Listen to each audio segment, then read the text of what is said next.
무혐의로 종결될 뻔한 폐기물 불법 야적 사건이 행정기관의 재조사 끝에 처벌을 받게 됐습니다. 충남 아산시 신정호 인근 국유지 건설 폐기물 불법 야적 사건. 아산시는 당초 폐기물이 이미 치워졌기 때문에 행정처분 대상은 아닐 것으로 본다는 입장을 보였으나 재조사 끝에 시공사와 폐기물 처리업체 모두에게 과태료와 경고 처분을 내렸습니다. 이번 사건은 지난 7월 아산의 한 국유지에서 시작됐습니다. 도로 공사를 하던 업체가 건설 폐기물을 허가도 받지 않은 채 한쪽에 쌓아둔 사실이 언론 보도와 아산시 의원의 현장 확인을 통해 알려졌습니다.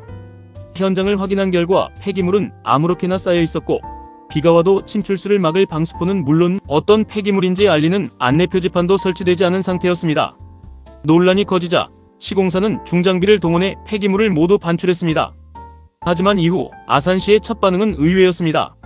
자원순환과는 폐기물이 이미 치워졌고 보관기간도 90일을 넘기지 않아 행정처분 대상은 아닐 것으로 본다는 취지의 입장을 밝혔습니다. 이에 시민들 사이에서는 불법으로 쌓아놨다가 들키면 치우기만 하면 되는 것이냐는 비판이 이어졌고 봐주기 행정 아니냐는 지적도 나왔습니다.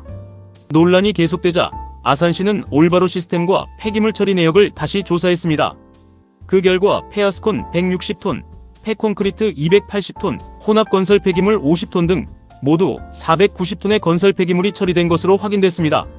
재조사 결과를 바탕으로 아산시는 시공사에 대해 건설 폐기물의 재활용 촉진에 관한 법률 위반으로 과태료 200만원을 부과했습니다. 또 폐기물 수집 운반업체인 A환경에는 올바로 시스템 신고 의무를 이행하지 않은 사실을 확인하고 과태료 50만원과 경고 처분을 내렸습니다. 아산시는 앞으로 같은 위반 행위가 반복될 경우 영업정지 등 더욱 강력한 행정처분도 검토하겠다는 방침입니다. 이번 사건은 초기 대응 과정에서 다소 미온적이었다는 아쉬움은 남겼지만 결국 재조사를 통해 위법사항을 확인하고 실제 행정처분까지 이어졌다는 점에서 의미가 있다는 평가입니다. 무엇보다 이번 사례는 불법 행위는 나중에 치운다고 없어지는 것이 아니라 법에 따라 책임을 져야 한다는 원칙을 다시 한번 확인시켜준 사건으로 남게 됐습니다. 이상 충청메트로였습니다.